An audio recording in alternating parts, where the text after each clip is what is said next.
The basketball genius of Michael Jordan may never be duplicated. Jim Brown ran with the football in a style unlike any man before him or since. For Barry Sanders of the Detroit Lions, the 100-yard game is commonplace. The 1,000-yard season is easily predictable. But it's the way that he does it that draws glowing testimonials from all-time greats. Well, the great thing about Barry Sanders is no one can dictate what he's going to do. Barry Sanders is unbelievable. I have the greatest respect for him. His ability is unparalleled, and he transcends time. You've got that right, Jim Brown. Someday a bronze statue of this face will be in the NFL Hall of Fame. Tonight, Barry Sanders and the Detroit Lions play the San Diego Chargers on ABC's Monday Night Football.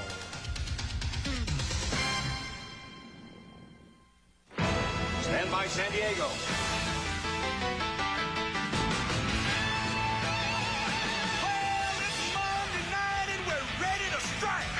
Special forces are in full flight. There's a roar of thunder way out in the west. The Lions will put the Chargers to the test. We gotta get ready. We gotta get right. Detroit invades San Diego tonight. So get ready. I mean, get ready. Are you ready for the football? A Monday night party. We got Frank and Al and Dan. They're gonna get it kick-started. Lynn and the crew's all set. The crowd is psyched, 'cause all my rowdy friends are back for Monday night.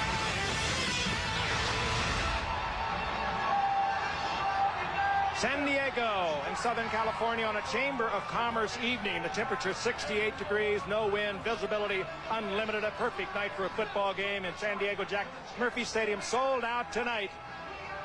Detroit Lions are making a rare visit to San Diego to meet the San Diego Chargers. Hello again, everyone. Frank Efford with Al Michaels and Dan Deerdorf. A wild scene here tonight as we conclude Veterans Day. We'd like to welcome all the veterans to tonight's show and all of our armed forces men and women from around the world. They're such a big part of our Monday Night Football audience. We're glad you're aboard. Interesting matchup tonight. Two teams that made the playoffs last year are struggling this year. San Diego is 5-4. They still think they have a good shot. Last year, they were actually 4-5 at this point, and they went on to win their last 5 games, and they did get to the playoffs.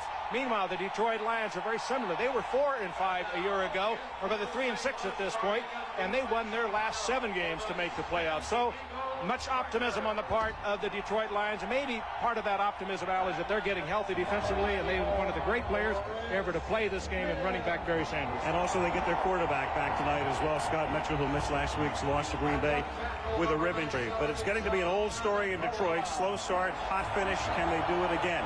Their coach, Wayne Fontes, is on the hot seat in his 8th season. What else is new? Wayne Fontes is always on the hot seat.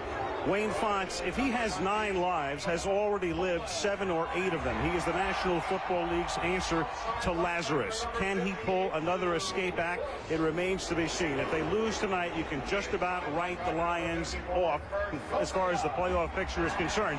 But if they win tonight on the road in San Diego, they get back to 500, and they have 4 of their next 5 games in the friendly confines of the Silver Dome. So Detroit tries to get hot, and San Diego tries to stay hot after that 3-game losing streak. They try to make it 2 wins in a row tonight. Yeah, at least they snapped that thing last week, Al, with that win in Indianapolis. And the good news for the San Diego Chargers is that they're starting to get healthy. They have 3 starters returning to their lineup tonight. On defense, cornerback Dwayne Harper. And on offense, it's center Courtney Hall, the leader of that offensive line. And they're getting back their offensive leader, quarterback Stan Humphries.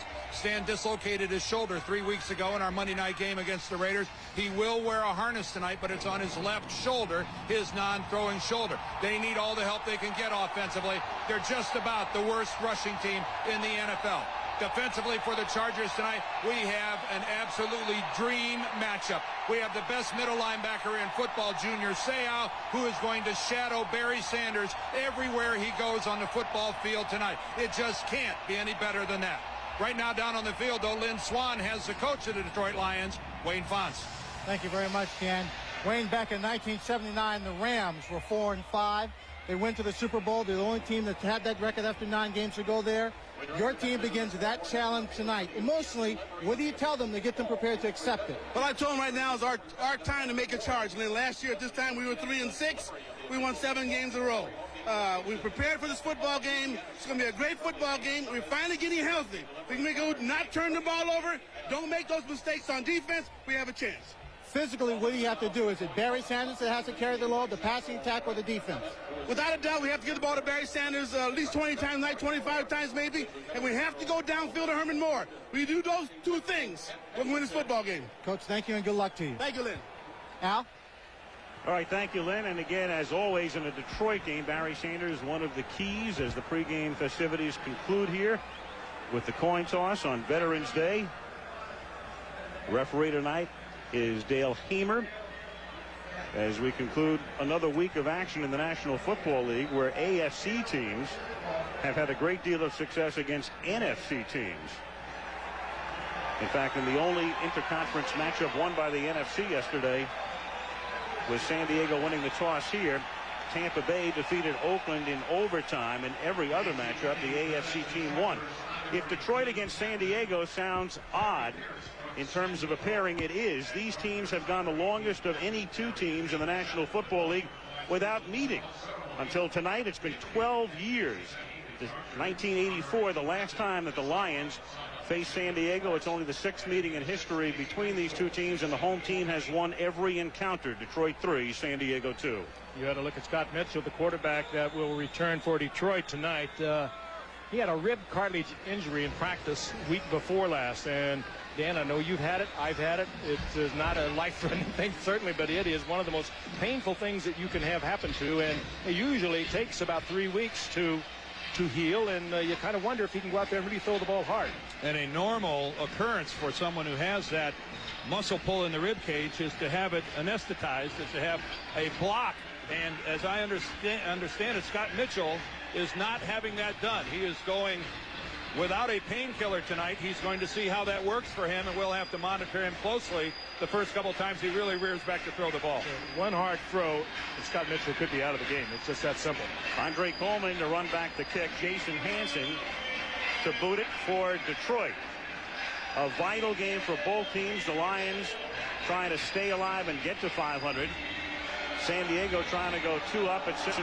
Here we go from San Diego on a balmy night. The kick taken a yard deep into the end zone by Andre Coleman. Behind a phalanx of blockers, he gets knocked down at the 19-yard line by Tom Beer. And that's where the Chargers will begin their initial drive. We were here 3 weeks ago tonight, watched Stan Humphries separate his left non-throwing shoulder on the hit by Chester McLaughlin. And back he comes tonight. They use one running back in their normal sets. It's Leonard Russell to start, then Mitchell and Capuno the tight ends. Martin and Jones are the wideouts. And up front, Parker, Moulton, Courtney Hall, who's been hurt, is back in the lineup. Cucuzzo and Birdie. Courtney Hall, the center, one of the very best in the league. Humphries on a deep drop, sets up a middle screen to Leonard Russell for a first down and a lot more as he gets taken out of bounds at the 42-yard line by Corey Raymond. So an auspicious start for San Diego on a 22-yard pickup on a middle screen. Let's take a look now at the Lions defense. For Shea, Henry Thomas, the ex-Viking. Ellis is back. He's been hurt, and Scroggins has been hurt as well. He's back. London, Pepper Johnson, the ex-Giant, and Reggie Brown, one of their 2 first-round draft picks, the linebackers. McNeil, Raymond, Malone, and Blades are the safeties. Ryan McNeil with 5 interceptions, all coming in his last 6 games. Here's Leonard Russell seeking room, and he takes it to the 50-yard line. And Dan mentioned at the top, the Chargers with just about the worst running game. It was the worst going into the weekend, and right now they're only better than the Saints in yards per game. But what, 1/10? Right. And we're talking about the length of a football. Are the Chargers not in 30th position in the NFL? This is a good start, though. A good solid hold to the right side for Leonard Russell, averaging just over 3 yards a carry. And Leonard, a big part of the game so far here in the beginning for the Chargers. 2nd and 2. Lions, of course, are pointing to the Charger offensive line. Henry Thomas saying I was drawn off. And Dale Hamer gets his first call of the night.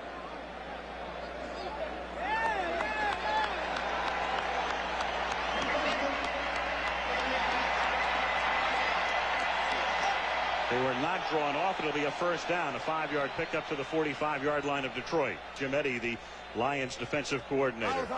Number 98. Number 98 is Henry Thomas. He's the player that's cocked right there. And no question, Henry starts the charge for the Lions. Nobody even flinched in a blue jersey, and way across the ball making contact.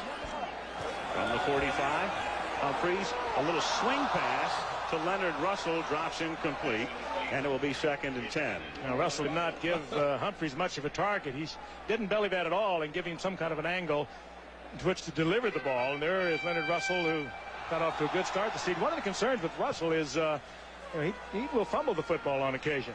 This ball, it's really difficult for a quarterback to throw that right straight away from him. You have to give him a little better angle than that. Leonard almost gave the impression that he thought there were 3 other receivers that were in line to catch that before the quarterback might come to him.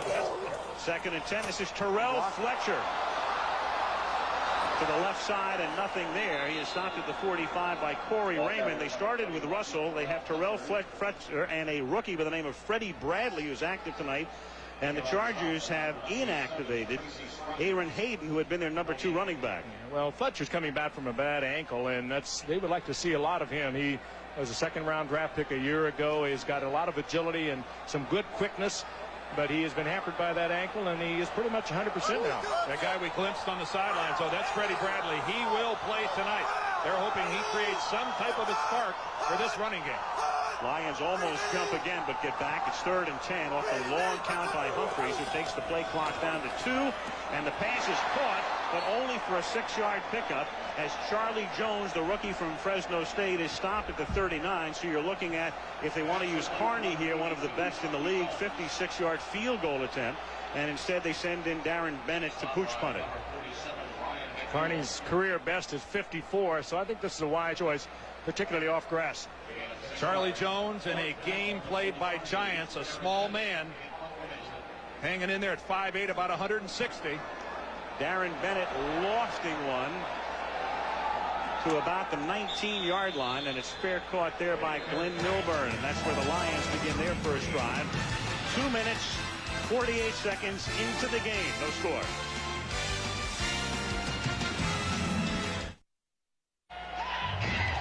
Scott Mitchell comes back, missed last week's game with the rib injury. He'll start tonight. Barry Sanders in the backfield. Metzelaar is the tight end. Perriman and Morton and Moore in the 3 wide receiver set, which they use with great frequency. Up front, Roberts, Compton, Kevin Glover.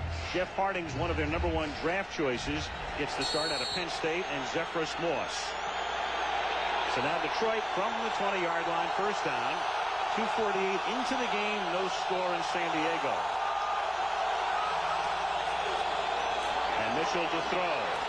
Good protection, and then it's dropped at the 25-yard line by Pete Metzelaar, who's played more games as a tight end than any tight end in the history of the NFL. Let's take a look at San Diego's defensive unit, coming off a terrific performance last week in Indianapolis.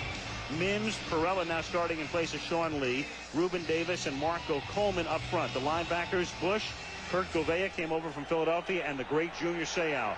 In the secondary, Harper's back after a hamstring pull. Shaw on the other side. Harrison and Ross are the safeties. On 2nd and 10, Sanders, his first carry of the night, is caught in the backfield at the 14-yard line. And the thing about Sanders, he breaks so many big runs. That's the upside. The downside is he gets thrown for a loss, probably with more frequency than anybody in the NFL. Not probably. He does get thrown with more frequency. He's like that big home run hitter. He takes a big cut at it. Barry's not afraid to take a chance, lose a little yardage. He had no choice here, though. The Chargers were upfield. They really penetrated the offensive line of the Lions, and Sanders had no chance. The Chargers got away. They could have been flagged for a face mask. 3rd down and 15.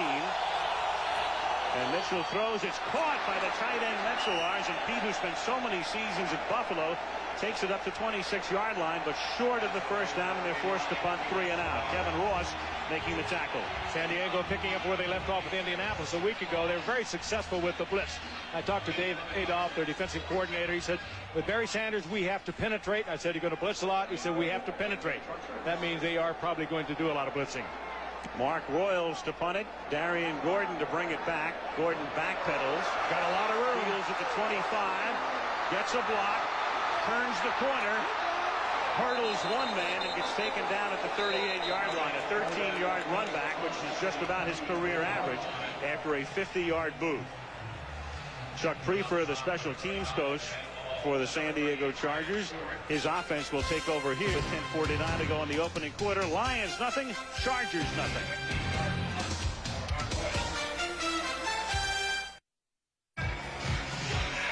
That shot provided by the Goodyear Blimp Eagle, downtown San Diego, about a 15-minute ride from here, except on game night when it's more like an hour and 15. But a beautiful night in San Diego.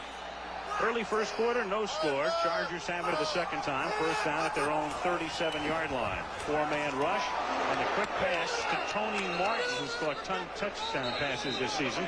He picks up 3. Corey Raymond, the corner, makes the tackle. It'll be second down and 7.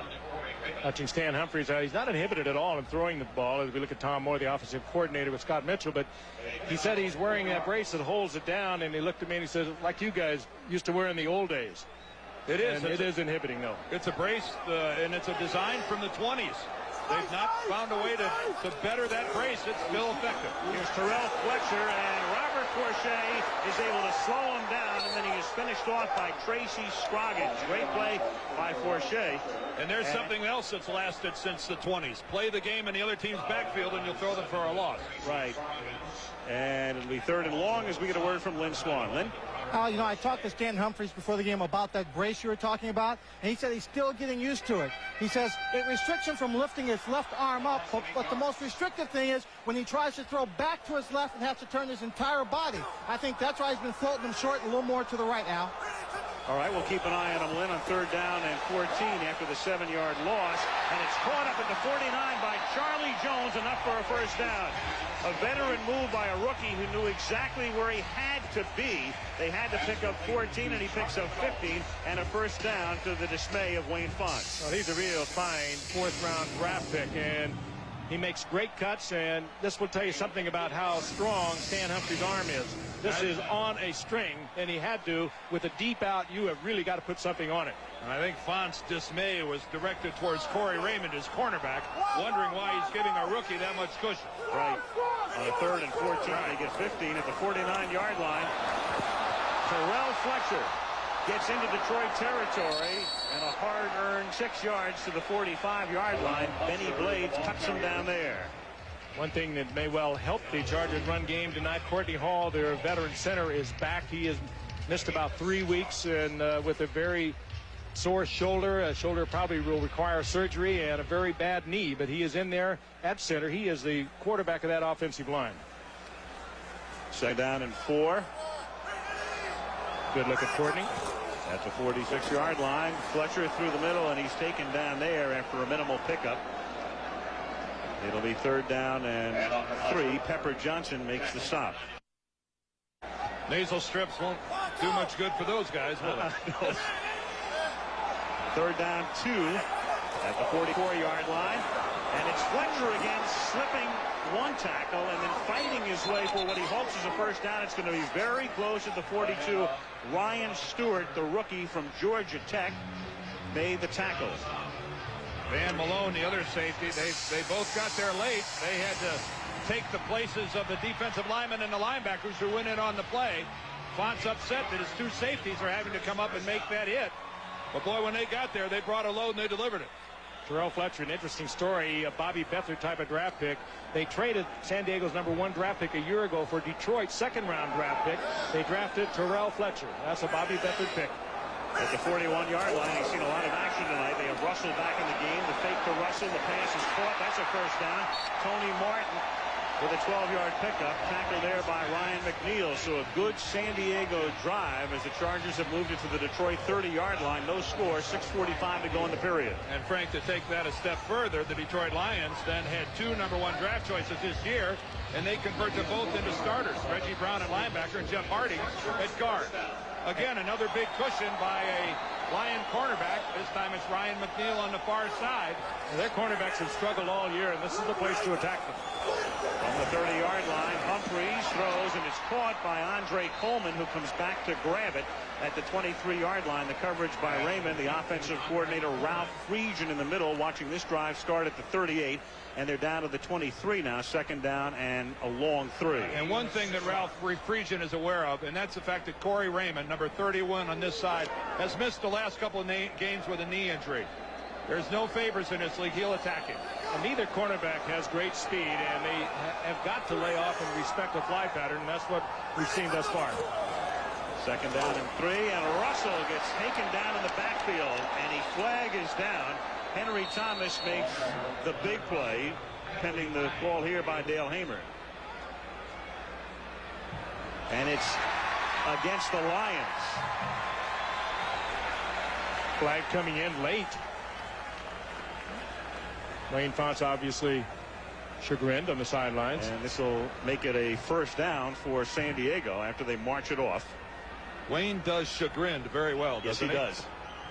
He does some of the best chagrined I've ever seen. They're going to use the hands to the face. Number 97 of the defense, 5 yards, first down. He's got a lot of reason to be chagrined.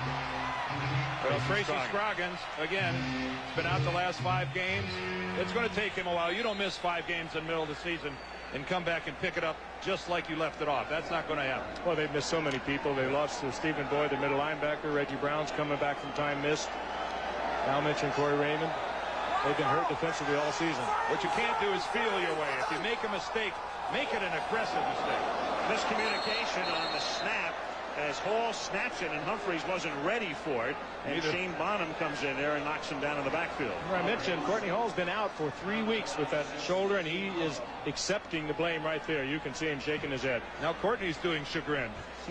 He's they told him go as long as you can. We'll see how much you got in there, and they just don't know how he's going to handle it. That's the center's version of being offsides. You're not penalized, but you sure feel stupid. Second and 13. Fake draw. Humphreys buying time. Under pressure and then just throws it away. Good work by the Detroit secondary because they put enough pressure on Stan at the end. And then a flag comes in at the end of the play. Corey Raymond and Tony Martin with contact. Well, they were all dancing down there together. Somebody had a hold of somebody. Flag came in very late. They were still dancing after the band stopped playing. Offensive interference. Preliminary call. Martin was doing the leading, I guess. Pass interference. Number 81, the offense. 10 yards. Martin and Corey Raymond. Down. Martin could have come back and helped Stan Humphreys a little bit. Stan had no pressure on him whatsoever, and Martin just got tangled up with Corey Raymond. Wasn't even aware of what was happening behind him. Tony Martin almost gave the impression that he thought it was a running play. I'm not so sure there was a mass confusion in that San Diego huddle. Or else Stan could have checked it off, and Tony Martin out at the wide receiver position didn't get the audible. Makes it second and 24. 5:06 left. Opening quarter with no score. This is San Diego's second possession of the game. Humphreys on second and 24. Airs it out for Martin, who makes the catch for his 11th touchdown reception of the season.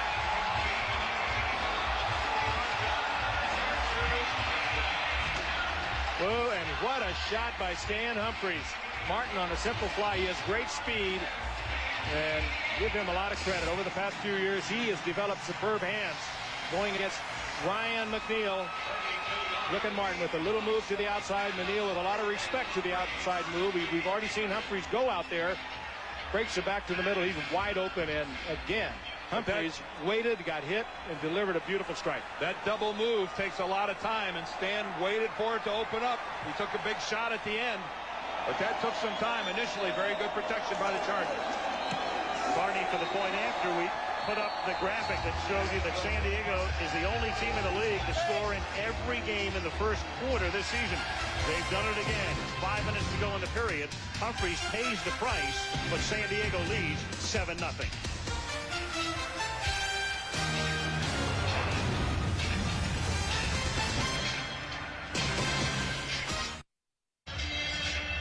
John Teerlink, the defensive line coach of the Lions, telling his guys, you knock Stan Humphrey down, it doesn't matter. It's after he threw a touchdown pass. Doesn't pay to knock the quarterback down after 5 seconds. That was a good job initially by the Chargers and their offensive line. They gave Stan the time for a TD. Teerlink was much in the news this past week because he was called to a meeting with the commissioner. We'll get into that as we move along here tonight. Carney's kickoff taken 3 yards into the end zone by Glenn Milburn. And the former Stanford star and former Denver Bronco brings it up to the 24. They let Mel Gray go and a free agency move to Houston and picked up Milburn to run back kicks. So Mitchell and the Lions come out trailing by 7.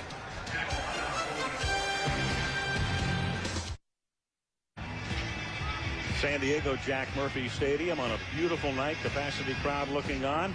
The San Diego Chargers on top 7-0 with 4:50 to go in the opening quarter.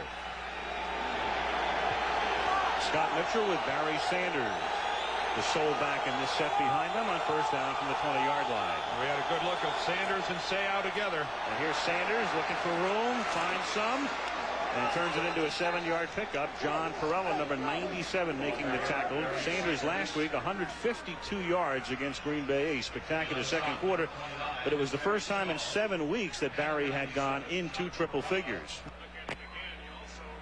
Only he had 105 yards in the first half, and they, for some reason, left him in the.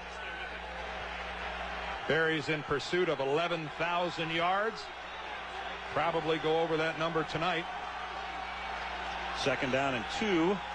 A short drop by Mitchell, and the pass is caught by Brett Perriman, and that's enough for a first down up at the 43-yard line. He's tackled there by Terran Shaw. Talking to Greg Landry, the quarterback's coach of the Detroit Lions, down on the field tonight before the game, and he said, we have spent too much time working underneath. We've fallen into a rut of too many short patterns. We're going to try to go long tonight. We're going to try to stretch the Chargers' corners and go deep to Herman, Moore, and Perryman. Let's see how long into the game it is before they try it. First down from the 44-yard line.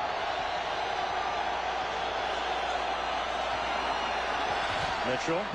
Perriman again. He goes back to Brett, and the former Miami star is out of bounds at the 46. And a look at Greg Landry, who was the last Lion quarterback named to a Pro Bowl in 1972.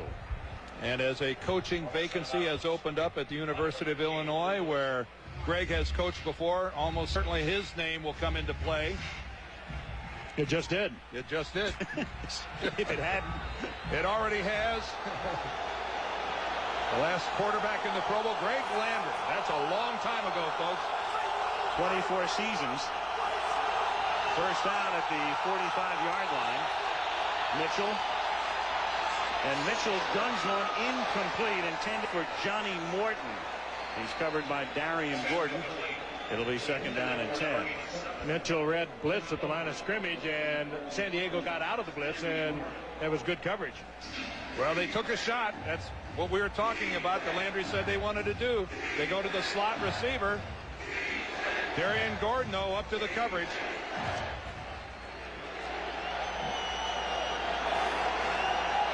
.310 left. Opening quarter. Chargers leading 7-0. Second and 10. Sanders to the short side of the field. And Barry fights his way to the 40-yard line, out of bounds at the 39. Kurt Govea making the tackle. Barry Sanders making his second appearance in this stadium. He has not appeared here as a member of the Lions, but he did have a tremendous night in the Holiday Bowl in 1988 for Oklahoma State against Wyoming. He's just a few yards short of an 8th consecutive 1,000-yard season. No one in the history of the NFL has ever done that. How's it possible that he and Thurman Thomas were teammates? Yep, and Thurman Thomas has a chance to go over 1,000 yards this year for the 8th straight year. How can that much talent be in one place at the same time? Third down 4 at the 39-yard line. Mitchell hit as he throws, and it is incomplete. And a flag comes in at the end of the play. Herman Moore and Dwayne Harper, the receiver and the coverage. Well, even though that was just kind of thrown away by Scott Mitchell, there was a lot of contact between Moore and Harper. Holding, defense, number 28, 5 yards, first down. Bobby Well, that Ross ball was really first just kind of thrown away, but Dwayne Harper, you watched on number 28, Dwayne Harper was coming back from a severely pulled hamstring. Now, the out move on Moore, and he just grabs him. Even though Scott Mitchell was in a lot of trouble, threw the ball away, the official was right there. And there's Mitchell, and he gets hit and falls. But, you know, actually that's a pretty good penalty by Dwayne Harper, because that move to the outside by Herman Moore had beaten Harper so badly that Moore was going to be all by himself, and it might have been a touchdown. Sometimes as a DB, you're forced to just take your lumps and take the penalty. From the 34-yard line, Mitchell going deep. And again, the coverage is good, but maybe too good. Mitchell went down, and Brett Perriman, the intended receiver, tangled up with Terrence Shaw. Good coverage by Shaw. And we're going to have interference against the Chargers. Well, there's Perriman and Shaw locked up on the sprint down the sidelines. Let's take a look. Pass interference. Defense, number 29. First down. They're going to call it against Shaw. He was riding Perriman and kind of forced him to the outside. Bobby Ross is not going to like this. Perriman, number 80, makes a move to the outside. Shaw, you can't put that hand out. And it's so obvious. You can only make that contact within 5 yards of the line of scrimmage. Terrence Shaw, if he acts upset about that, that'll get a flag 10 out of 10 times, Terrence. The crowd can boo and he can moan and Bobby can frown. That will get the flag every single time. And it's a 30-yard penalty. First and goal from just inside the 5, and they give it to Barry Sanders. And he takes it about halfway to the goal line, where he's tackled by Junior Seau. It'll be second and goal from the 2. See, Frank, that's one of the byproducts of going long. It's not necessarily a completion every time. That interference call is just as good as a completion. Look at Junior Seau. The best of what he does in this game, and he's getting healthy. Wards off the block, gets around to tackle. Beautiful swim move around the block of Moss. Classic, quick. Second and goal. Sanders looking for room. And Barry wills his way into the end zone for the touchdown. Yeah, there's more to Barry Sanders than just making people miss. There's a lot of power in those 5'8" legs as well. Bounces off 2 tacklers to get into the end zone. Every time we get a chance to watch him in person, I frankly feel honored. One of the great ones ever to play the game, if not the greatest. You know, he does things other people can't do. Frank, that really sounds corny and sappy, and I couldn't agree with you more. Well, I don't care how it sounds. That's how I feel. That's the truth. I used to do that.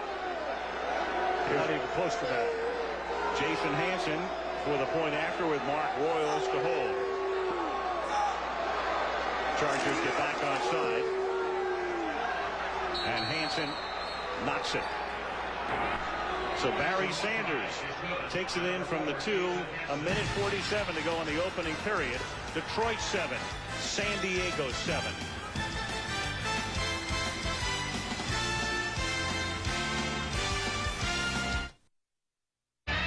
Dave Adolph, the San Diego defensive coordinator, going over that last Detroit drive, culminated by Barry Sanders' 78th career rushing touchdown. Brett Perriman catching 2 passes along the way. And now Jason Hanson to kick off, with Andre Coleman back to receive for the Chargers.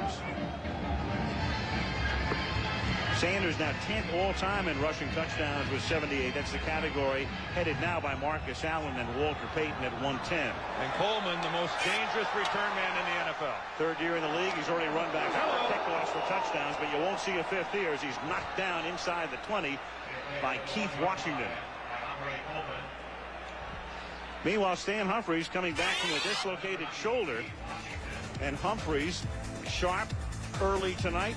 That pass caught by Charlie Jones. And then he hits Tony Martin, and then he hit Tony Martin again as Martin scores his 11th touchdown of the season there. In the meantime, Charlie Jones has gone in for x-rays, so we'll get a report on him. With Mitchell, I think the question is in throwing. The motion itself might hurt. With Humphries, it's going to be taking a hit. And you saw Andre Coleman in the game with Jones out, and this is Freddie Bradley, the rookie out of Sonoma State, with his first carry, a gain of 2. Well, next week, one of those fabulous marquee matchups on Monday night that we've been anticipating for a long time. And here it is, folks. Will be at Texas Stadium in Irving next Monday night. The Green Bay Packers and the Dallas Cowboys. The Pack coming in 8-2, best record in the NFC, and the Cowboys off their scintillating win yesterday in overtime against San Francisco. And at halftime tonight, we'll visit with Troy Aikman. Packers and Cowboys next Monday night. A scintillating win. Second down and 8 as Humphries throws, and straight over Tony Martin with no flag thrown. Corey Raymond. But Stan took a big shot at the end of that play as well. That's where the biggest concern is going to come in. Was Mike the Wells. Chargers. There he is, and it was right in Stan's face. Stan really forced to throw that into the ground. He's going to take a shot right on his left side. Oh, look at Stan smartly spin around and take the blow with his passing arm. That's a good look at Stan protecting that left shoulder, able to pivot at the last moment and take the shot on the right arm. 3rd and 8. You saw Sean Salisbury, who's the backup quarterback, and Humphries dumps it off, and it's too low to be handled by Terrell Fletcher. So a good pass rush that time. Luther Ellis leading the charge, and it's 4th down. On a very disruptive series for Detroit's defense, and Wayne Font, who's an old defensive coordinator, likes it. This is what he wanted. He wanted penetration, somebody in Humphrey's face, and to keep Humphrey from having time to deliver the ball, and also put him on the ground. I think that's what Stan was saying to Bobby Ross right there. What do you expect me to do? Darren Bennett leading the league in punting, 48.5 yards a kick. This is a much shorter kick that goes out of bounds, and they will line it up and spot it at the 35-yard line. That's a 45-yard boot by Darren Bennett, and that's where the Lions and Mitchell will take over with 43 ticks left in the opening period. Talked about Barry Sanders playing in this stadium once before. Barry at Oklahoma State, and they faced the Western Athletic Conference champion Wyoming Cowboys. And a look at Barry as a Cowboy. Yes, he was at OSU. 222 yards that night and just 5 touchdowns. The same moves, too, isn't it? Exactly. First down at the 35.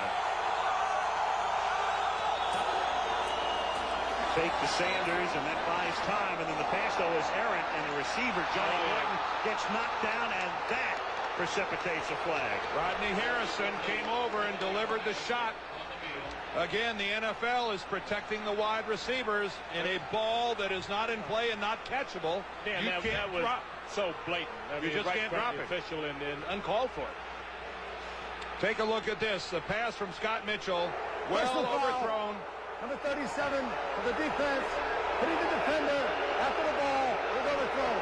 15 yards. Johnny Morton is just standing there in a defenseless position, and even though this is not what I would call a violent shot by Rodney Harrison, it's just not smart football. It's just not thinking it through. But it wasn't you getting it. Well, Frank, he could have hit him a lot harder than that. He hit him with his forearm. It was not a bright thing to do. No. Harrison, who was run over by Barry Sanders on Detroit's touchdown, cost him 15 yards here at the 49. Barry looking for room and squirts his way to the San Diego 48-yard line. That's a gain of 3. Detroit tonight with 6 first downs, 3 via the penalty route. 2 pass interference calls on the last Detroit drive aided Detroit on its jaunt into the end zone. Talking to the Chargers defensive coordinator David Adolph about Barry Sanders before the game, and he was saying how quickly he can move, sometimes leaping with both feet, and almost as he comes down is accelerating once again in just the opposite direction. Nobody's ever done it like he does. 2nd and 7 as the clock ticks down, and Mitchell just does get the play off, and it is incomplete. Johnny Morton, the intended receiver, and that is the end of the first quarter. Well, that was a bad pass. End of 1 in San Diego. It's the Lions 7 and the Chargers 7, and Monday Night Football returns after this message and a word from our ABC station.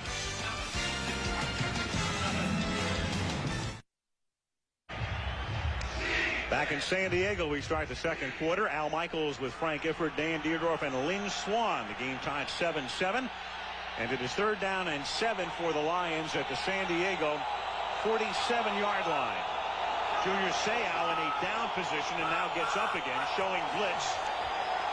Comes late, and the pass is intended for Perriman and incomplete. The coverage by Terrence Shaw, and Mitchell is down. Mitchell knocked down by the linebacker, Lewis Bush. I think they're going to say with a late hit.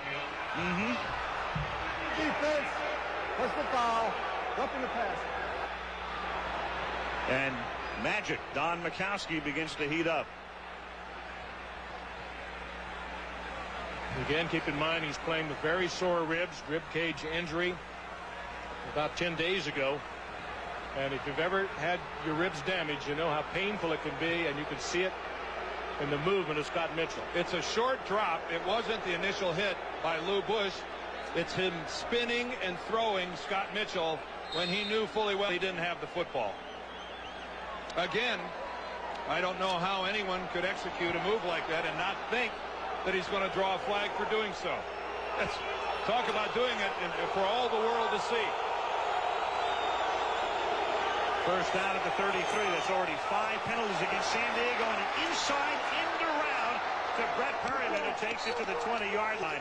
A beautifully designed and well-executed play. Perryman taking the inside handoff on the end around and picks up a first down.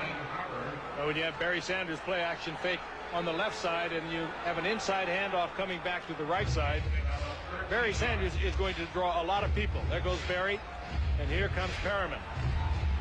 And the entire secondary had gone over to look for Barry Sanders, and a good pickup. Talk about a game of inches, though. Did you see how close Chris Mims was to making that play in the backfield? He had his hand on the receiver and couldn't get it. Second and 13. Mitchell under pressure throws, hits Herman Moore. Breaks a couple of tackles and picks up 9. He's tackled there by Kurt Govea. So Moore, who came into this weekend leading the league in receptions at 63 and set an NFL record last year, has been quiet tonight until now. His first reception, oddly enough, just a little 3 or 4 yard Scott Mitchell in trouble pass. Herman Moore is the man they really have got to get the ball to, particularly on a blitz or something. This guy is 6'4". He is a former ACC high jump champion. And if you're familiar with this game, you know he is truly one of the great receivers in the game. You got to get him the ball. The best down in football, second down and a foot. And they give it to Sanders, and Barry Sanders in again for the touchdown. Well, that's back in football. That is good work by Barry Sanders, but that's even better work by the Detroit Lion offensive line. That is just an explosion into San Diego's secondary. Robertson, Compton, and Glover, Hardings, and Moss. They just destroyed the Chargers' defensive line on that play. And Dan, they hadn't even, with the 3 wide receivers, they hadn't even moved their linebackers out. The linebackers were taken out of play also. Look at Govea being taken away. Well, there by Eric Moten. Mike Compton got right down in there, and he makes a play on the nose guard. Then he comes off and hits Govea. Quality work up front by the Lions. Hansen for the point after. And the Lions again aided by San Diego penalties. They've been crucial tonight, capitalized. And with 13:40 to go in the opening half, it's Detroit 14, San Diego 7.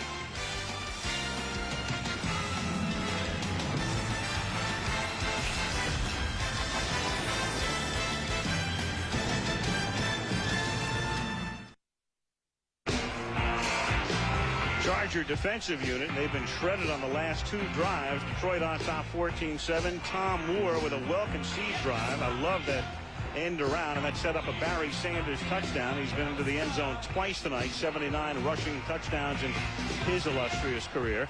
And Andre Coleman back to receive Jason Hansen's kick. And he had a pretty good scare there because it looked like Mitchell was really hurt when he took the late hit from Bush, but he was able to hang in there. Didn't even have to come out for a play as Coleman takes it at the goal line. And Coleman with some nice blocking setup gets taken down up at the 25-yard line. The tackle made there by Corey Schlesinger. And the scrum breaks up. No flags. And we can take a look at what we've got coming up this weekend in college football for you. Penn State against Michigan. The 11th ranked Nittany Lions against the Wolverines, licking their wounds after the loss to Purdue. Then, yes, I had to bring that up. And then Ohio State number 2 against Indiana, North Carolina against Virginia, UCLA, Arizona, Oklahoma, Texas A&M, regional action. Arizona State is off this weekend. And Lynn and I are out of the mix, obviously. From the 25-yard line. Humphreys, a nice duck move there to avoid a sack, and then slides to a halt at the 29-yard line. Antonio London nearly had him, and then after Robert Porcher came in and almost had a sack. And don't you know, it was deja vu for Stan Humphries. It was going into a slide like that in the Raider game when Chester McLaughlin landed on him, and that's what separated Stan's shoulder 3 weeks ago. Good move right here to avoid the pass rush. Ducks under Porcher. Looks downfield, nothing happening there. Takes off, and Bobby Ross's heart is right at his throat. Second down and 6, and it's Leonard Russell to the left side. Russell hangs his way for a first down up to the 37-yard line. He's tackled by Pepper Johnson. And you can see on the Charger helmets, there's a disc, that little number 22 on each of their helmets, all in the memory of Rodney Culver. And you take a look at San Diego and the problems they've had in their rushing game. Rodney Culver, of course, was a backup running back, and he and his wife were killed in that tragic ValueJet plane crash. And there it is, the disc number 22 in memoriam. Rodney Culver, a great guy, and a terrible tragedy for this team. And a tragedy for this team when you consider they lost a player the year before. David Griggs killed in an auto accident. On first down, the tight end, Shannon Mitchell, makes his first catch of the night. Antonio London is right there, no gain. Stop and think about this. This is a football team that has lost 2 players off of their active roster in accidents in consecutive years. Griggs in 95, Culver in 96, and that's an awful lot of tragedy for one football team to have to deal with. And a couple of classy individuals that really impacted on this team. Second down and 11 after a loss of 1. Lions leading by 7 early in the second quarter. And Terrell Fletcher up to the 45-yard line. So a better running game. A flag comes in at the end. Robert Porcher makes the tackle, but clearly the Chargers with great improvement on the ground tonight. Maybe a face mask call here. 5-yard face mask on the tackle. 5 yards. Of course, the Detroit Lions, certainly a team that can no stranger to tragedy. The loss of Wayne Font's brother. Remember, Eric Andelsek, the guard, was killed. Mike Utley was crippled in an on-field accident. These are 2 teams with their share of tragedies in recent memory. You can see a very blatant call. An official right on top of it, and it'll be a first down pickup for San Diego. First down at the 50-yard line. And they give it to Russell. And Russell picks up 6. Remember, they got rid of Natron Means. They talked about team chemistry, and they purged Means, and Ronnie Harmon was let go as well. And they picked up Russell. He was the #1 pick as a running back in the draft 5 years ago. But here's a guy who's played with 4 different teams. And when you move around that much, well, they think of you as damaged goods. Well, he had that 1 year at New England, 93, I think it was. He had a 1,000-yard season, but that's been about it. You're right, Al. He wasn't the kind of person you would expect to replace a Natron Means. Second down and 4. Humphreys, the play fake, and then guns one to the tight end. That's Deans May making the catch and a first down at the 32-yard line. Pepper Johnson makes the tackle after a gain of 12. Well, it's a play fake that actually means something because they've had a couple of successful running plays back-to-back. You know, play action for the Chargers is relatively meaningless when you're the worst rushing team in football. What's the use of faking a run? Nobody knows it's a threat anyway. But at least they've had a couple good runs here, and they're able to set up the completion to May. If this team could just get back to successfully running the football, they'll make a quantum leap. Here they go again, and they're getting back to just that as Russell loses the ball, but he was out of bounds, tackled by Benny Blades, and Bobby Ross watching Leonard Russell run the way he hasn't run in weeks. There's Ralph Friedgen in the middle, their offensive coordinator. He knows if this offensive team can successfully run the football, they'll make it into the playoffs, and they'll be a factor in the playoffs. If they do not run the football for the balance of this season, they might as well go home now and decorate their Christmas trees. Jim Mills with a good block out in front, and Russell with a good pickup. But and you can run the football, and that's what the Chargers do. Their basic pass offense is play action. And it means nothing unless you can run the ball. Russell averaging 8.5 yards per carry tonight, and now Terrell Fletcher comes in as change of pace, and he picks up 5. So they sit down Aaron Hayden, who had been the #2 running back, and they thought might be the guy to supplant Means. It's been Russell tonight, it's been Fletcher, and a little bit of Freddie Bradley. Russell, pretty good average tonight. Leonard banging him in there for an 8.5-yard average. It's the offensive line now of the Chargers that's starting to assert themselves. They've got the Detroit Lions defensive line back on their heels a little bit. They made a switch up front. Joe Cacuzo going in at right guard for Isaac Davis.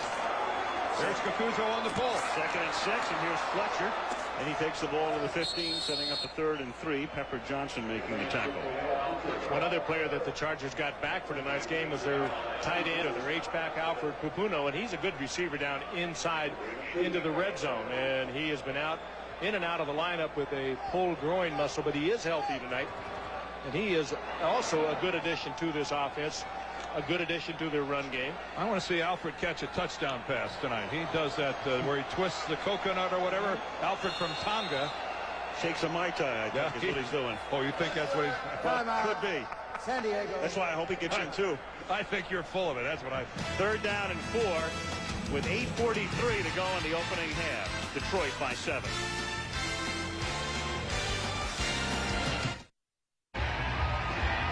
Detroit is leading in the game, but San Diego has twice as many yards compiled at this point. The difference, penalties. The Chargers have been penalized 75 yards to this point in the game, and it's killed them. 3rd down and 4 now. San Diego after the timeout, and Humphries picks up the 1st down on a pass to Brian Still, a rookie out of Virginia Tech, who has been slow and emerging, painfully slow, but begins to come on now, and it's a 1st down at the 8-yard line. Well, he's like Charles Jones, that was hurt earlier. Brian Still, a rookie, 2nd-round draft pick, and we're taking a look at Charlie Jones. And Jones not giving any indication he's going to be back in this game. He looks stiff. There is Still.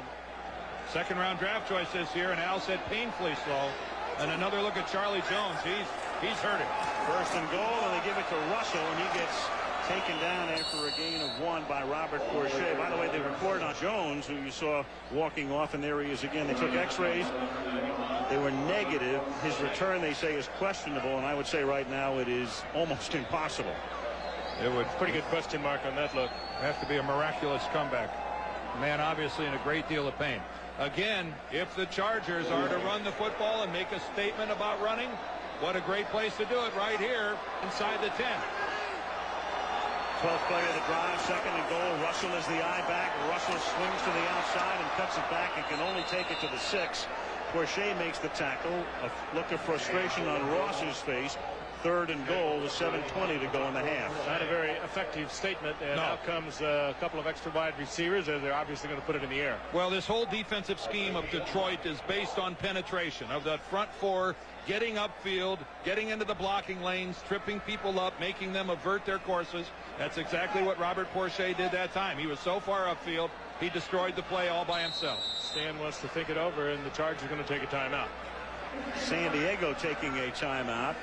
3rd down and goal at the 6, and they've taken 2 on this drive with 7 minutes to play in the half. Lions by 7.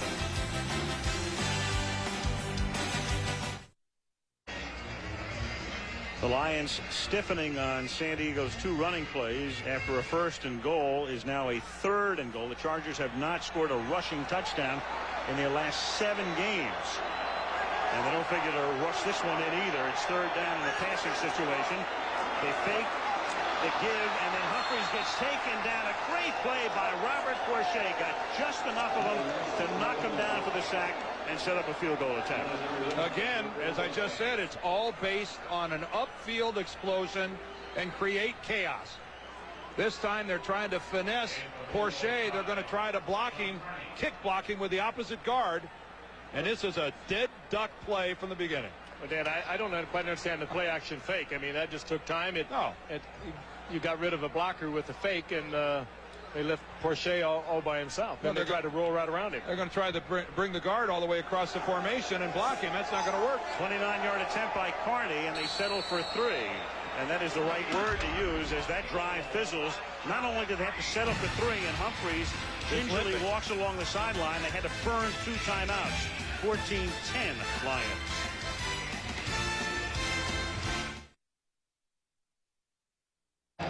When they say you got to see this, are they talking about the show or Daisy Fuentes? Well, among the things you got to see next Monday night's game, Green Bay and Dallas. And a good one here tonight is Carney's kick is taken at the 2. Glenn Milburn up past the 20, the 30, and a great run back after the 40-yard line for Milburn. Monday Night Football from San Diego is being brought to you by Pepcid AC Acid Controller. You can be heartburn free with Pepcid AC. Radio Shack. You've got questions, we've got answers. And Ford Escort. It's new and it's nifty. Made for the smart, the intelligent, thrifty. Injured Charger is Eric Castle as he is shaken up. And Stan Humphries was gingerly walking along the sideline when we last saw him before the commercial. As you look at Castle, Humphries appears to be ready to come back in the next time they have the football. They actually retaped Humphries' right ankle. He wasn't complaining about his shoulder that's in the harness, his left shoulder, but they did do a new tape job on his right ankle. Here's the Sean Salisbury, who's filled in for Stan while he's been out.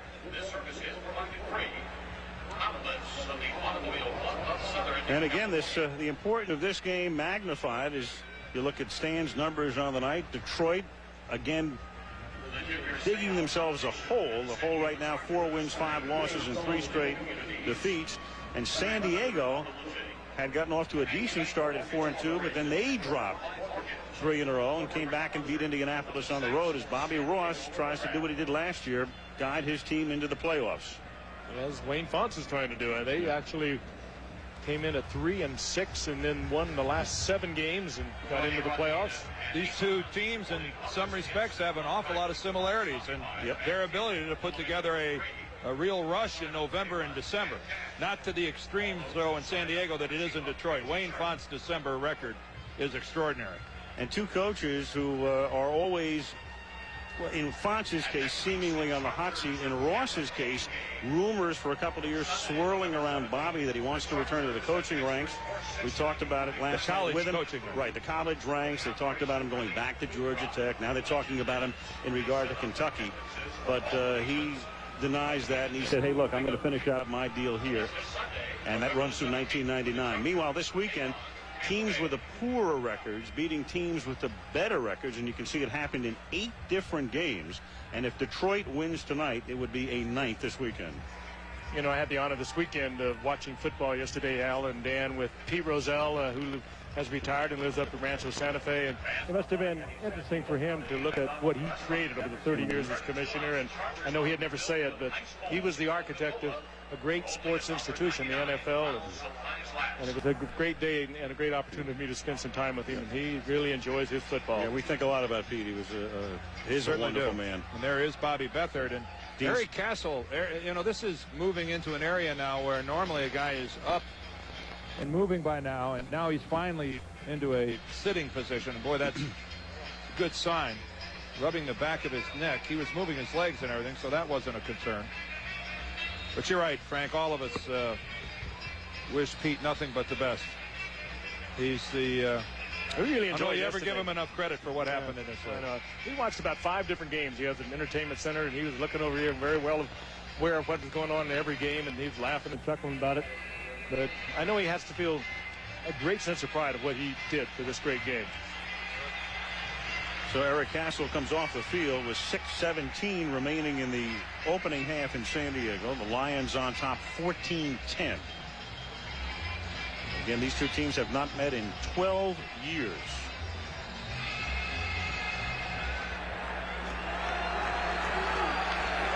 First down at the 41-yard line as play resumes now. Scott Mitchell under center. And Pete Metzelaars is the man in motion. Mitchell swings it out to Barry Sanders. And Sanders gets run out of bounds close to a first down. Dwayne Harper running him out of bounds up at the 48-yard line. It'll be second down and 2. And that play right there is one of the things that Wayne Fontes says we need to do more, and that's pass the ball more to Barry Sanders. He came into this game with only 17 receptions. Get the ball to Barry Sanders as often as you can, because this is what happens. Bounces off tacklers to score the first touchdown in the first quarter. This, though, great blocking by the Detroit offensive line, and he is the reason the Lions lead this game 14-10. Second down and 2, and Sanders looking for room. A little spin action there, and he takes it up to the 49, but he's cut down shy of the first down by Ray Lee Johnson. It'll be 3rd and 1 with 5.5 minutes to go in the half. He is a good receiver. He works in space effectively. That is a good extension of the running game, really. Sure. That is, you call it a pass pattern, but in the old days you could run almost a pitch out or a lateral. It's a very high percentage stuff, and it gets him into an open field. What's a low number is that average we just saw for Sanders at only 3.5. He can change that quickly. 3rd and a short 2 from the 49-yard line. And Sanders stumbles, so he takes the handoff, stumbles.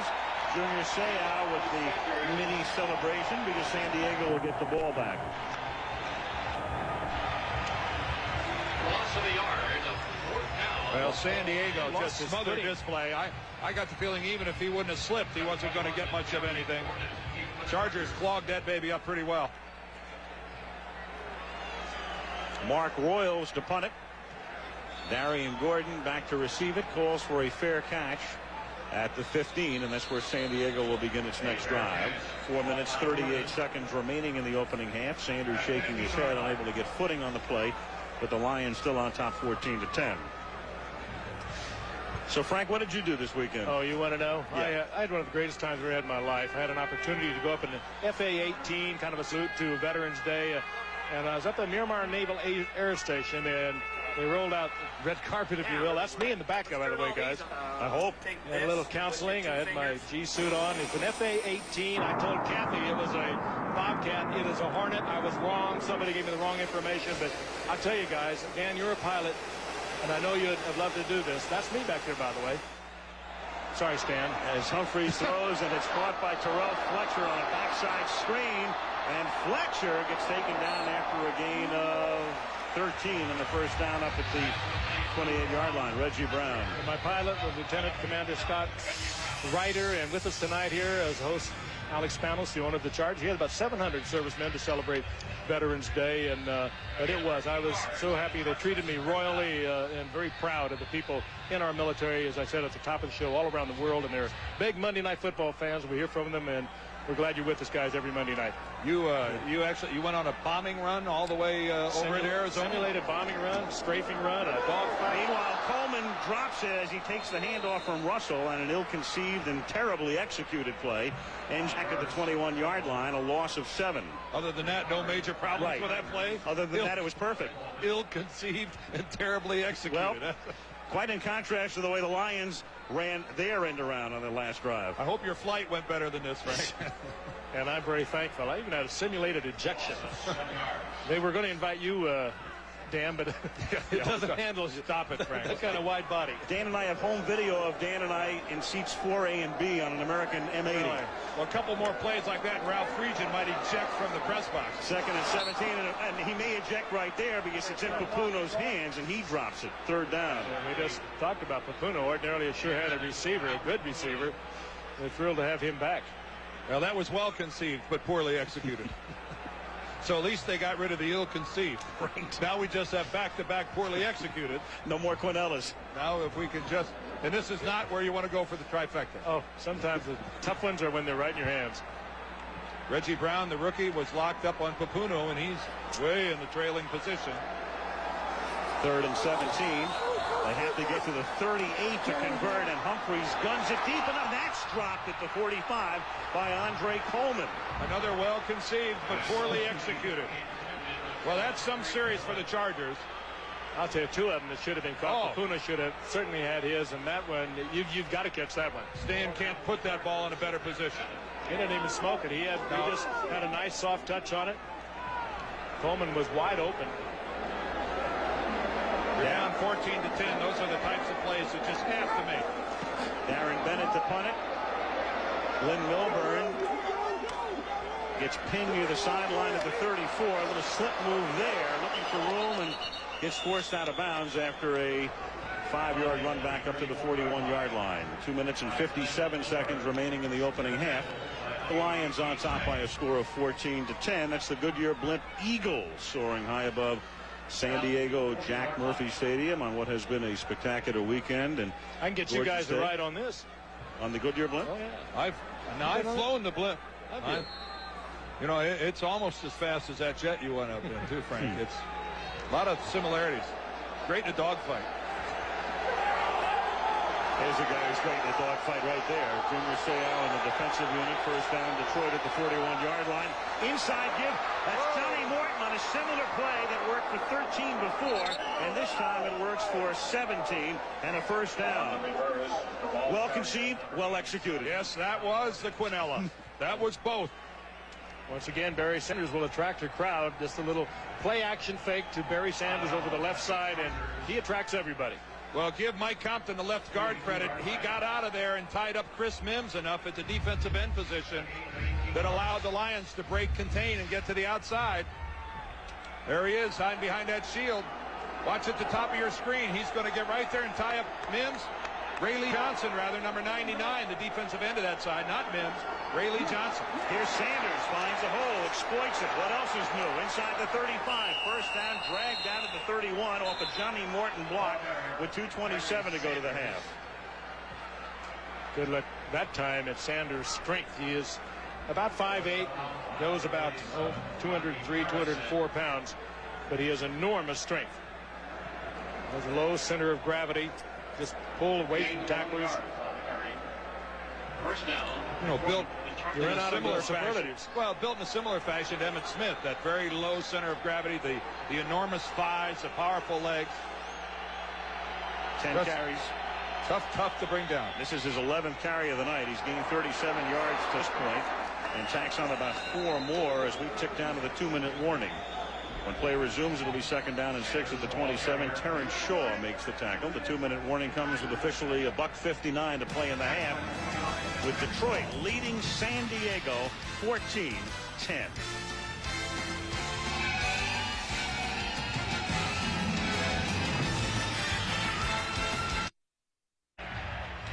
Well, this is one of those instances where time of possession doesn't necessarily translate into who's winning and who's losing. 2-1 in favor of San Diego, and yet they're trailing the Lions by 4 points. And the Lions have the ball in scoring position. 2nd down and 6 at the 27. And Mitchell under pressure, and down he goes. Darian Gordon came through on a corner blitz and knocks him down for the sack back at the 35-yard line. A 7-yard sack. This was what was so effective last week against Indianapolis. They had 4 sacks and 3 interceptions. They had 3 interceptions in the first half. And if you're going to get it off of the blitz. And if you're going to blitz a left-handed quarterback, blitz the left corner where he's coming from Mitchell's blind side. Mitchell turns at the last minute and catches sight of Gordon, but by that time it's too late. Very effective call that time by Dave Adolph, the defensive coordinator of San Diego. And a rare call, too. It's only the 2nd sack of Gordon's career. 3rd and 13. Mitchell stepping up, guns it over the middle, and it's incomplete. He tried to thread it into Brett Perryman, who was double covered on the play. But once again, Al, he was under enormous pressure. He stepped up. He had to get rid of the football to avoid the sack. And that looked like that hurt Mitchell. Did you see Mitchell grimacing? And there is Scott coming off. Another look as Jason Hansen comes in to attempt a very long field goal. And that pain came from just throwing the football. Hansen, they'll spot it at the 43. It's going to be a 53-yarder. He can do it. For one of the very best. In fact, the career all-time accuracy leader is Jason Hansen. And Hansen's kick is low and long and no good. And that means the San Diego Chargers will get it back where the ball was spotted, which will be the 43-yard line with 1:21 to go in the first half. But remember, the Chargers had to burn 2 timeouts on that one drive, and they only have 1 remaining. Well, Wayne Fontes was correct in making the assessment that his kicker had enough leg. That thing had enough distance. But boy, do you surrender a lot when it comes to field position. 81 seconds is a long time in this league, even though they only have 1 timeout left. This is an awfully good start for the Chargers. Let's see if they can do something with it. Humphreys at the 43-yard line. Stan throws it over the middle. It's caught by Fletcher. And Fletcher just does cross the 50-yard line. 49, and the Lions were able to keep him in bounds. Detroit avoids the clock stoppage here, and San Diego doesn't want to burn a timeout with 1 left. 2nd and a short 3 inside the 50-yard line. Humphreys rolling out to Fletcher. This time he owns the first down, and Fletcher takes it to the 34-yard line. He's tackled there by Ryan McNeil. Clock ticking down to 49 seconds.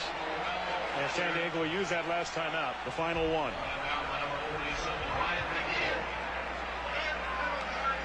So 49 ticks to the half, 14-10. Performance by Esiason in a season in which, a couple of weeks ago, everybody was wondering, where's Boomer?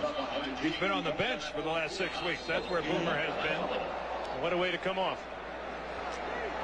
Now, tossed into that, it was a wild day for Boomer. I think he had 4 interceptions at the same time, but still 500 and change And when Let's you get win. it done. And when you win. And a W, right. First down now at the 34. San Diego without a timeout. Humphries loses the football and then has to cover up back at the 48-yard line. It was stripped by Henry Thomas, and then Stan recovers, and it might as well be second than a million here because the clock will restart in a moment, and they can't stop it.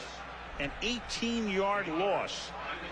Stan just hustling, trying to get away from the sack, trying to think downfield, and he just dropped the football. Well, the guy who's having a monster first half is Robert Porcher. He's the guy that flushed Stan from the pocket. Number 91 there at the bottom of your screen for Detroit. He is just killing San Diego here in the first half. And somehow the Lions, for whatever reason, just took a timeout, and San Diego has to say thank you very much.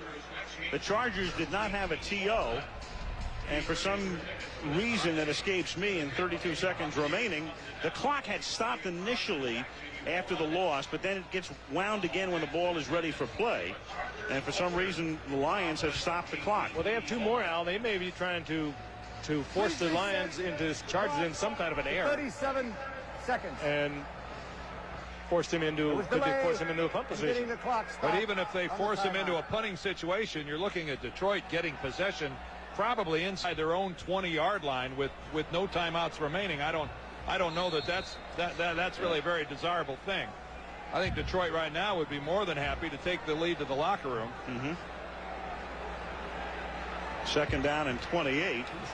Wayne's probably asking, what are we doing out here? Well, he wants to know why those other 5 seconds were put back on the clock. Second and 28. And the official said, what'd you call a timeout for in the first place? As Russell makes the catch.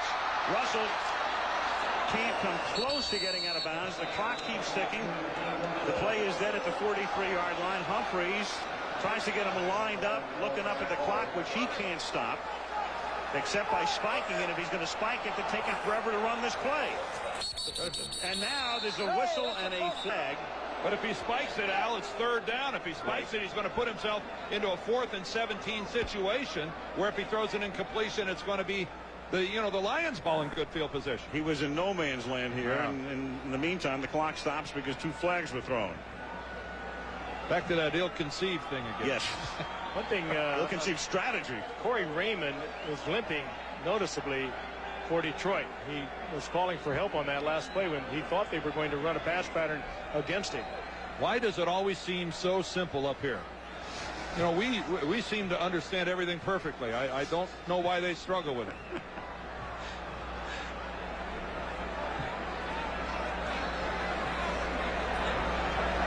Well, you learn omniscience at Michigan, right? You know, well, why did you bring up that they lost to Purdue? Well, just as a fact. You know, if Arizona State should stumble, I won't be the first guy to bring it up. Why Michigan loses to Purdue, and you can't wait to start crowing about it. False start. Right of the snap on the center.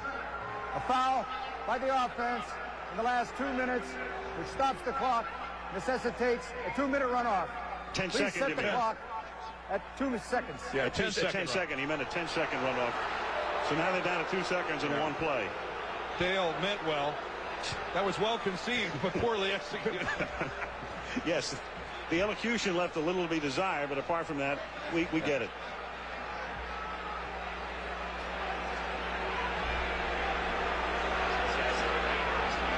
Well, now we know what's going to happen. Stan's going to air it out.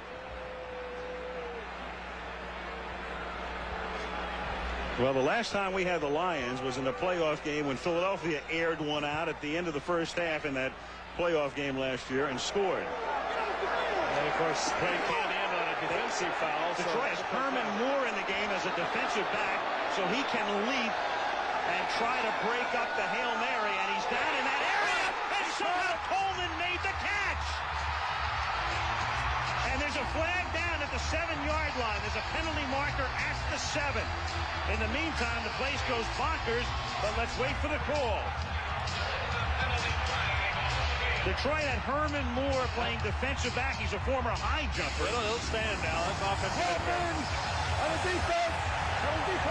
Yes, probably Herman Moore. Whoa, what a mistake by Detroit, and what a play by San Diego. Tony Martin is there and coming down with it. Andre Coleman. Andre Coleman gets lost in the back, and the ball goes right through Ryan McNeil's hands. He didn't touch right it. into Coleman. What concentration on the part of Coleman.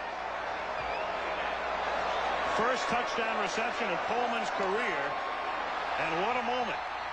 Reminiscent of what the Green Bay Packers did earlier this year to the Chicago Bears. Yep. The last play of the first half, that's where Brian Cox went nuts at the officials. And what a lift for the San Diego Chargers here at the end of the half. An exasperated Fox walks off the field. The halftime score is 17-14, and we have Chris Berman's halftime highlights coming up. Also, Troy Aikman live from Texas at the half. And we'll return after this message from the National Football League and a word from our ABC stations.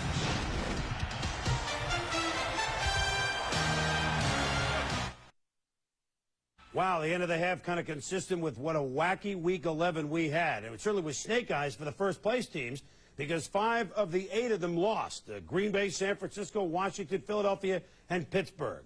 Our congratulations to Dan Marino. Over 50,000 yards passing. That's over 28 miles. That's more than Bart Starr and Roger Staubach combined. But let's begin our Sunday sojourn where no mission is impossible.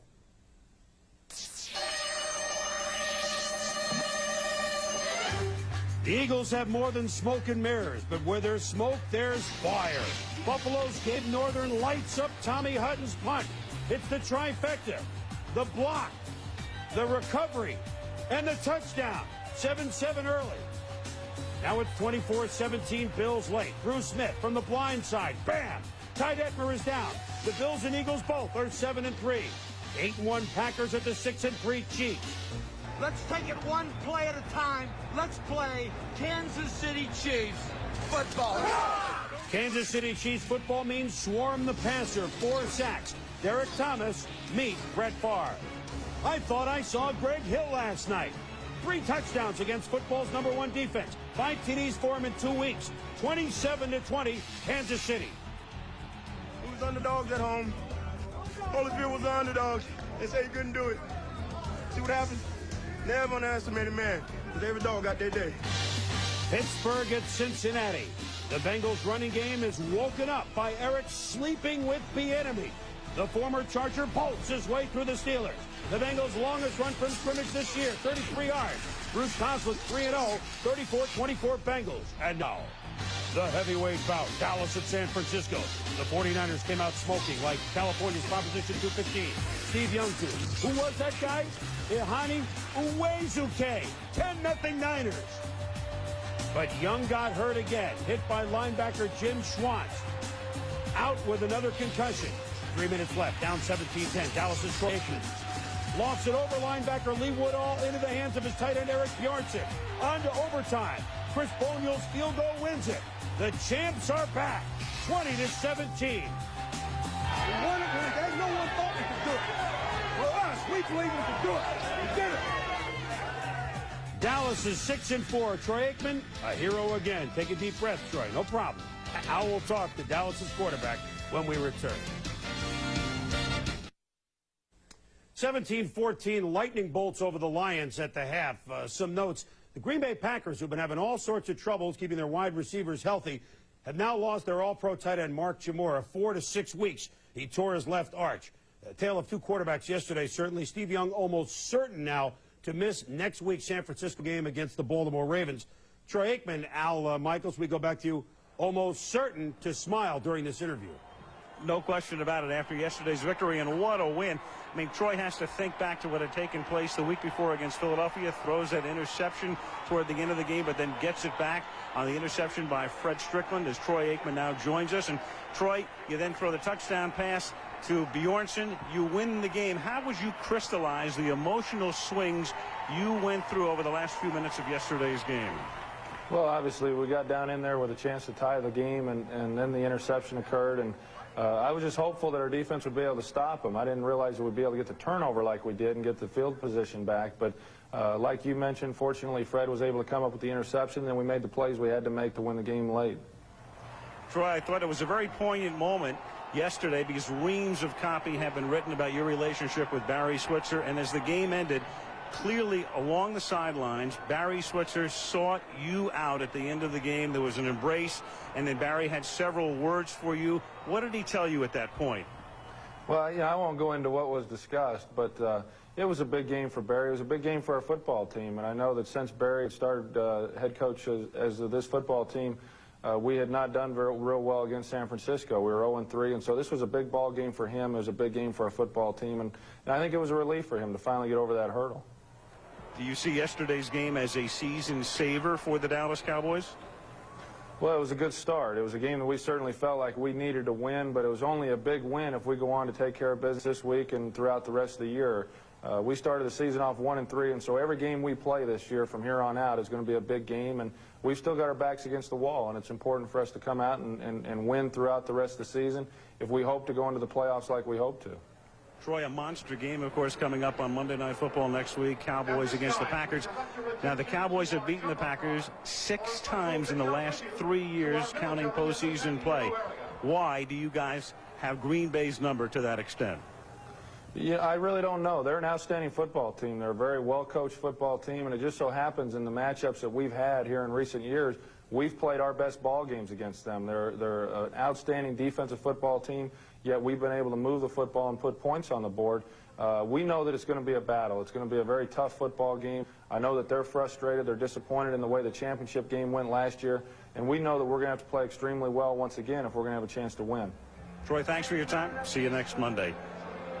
And Chris, will see everybody, including you, next Monday as well from Irving, Texas. The Cowboys and the Packers. What a night that'll be.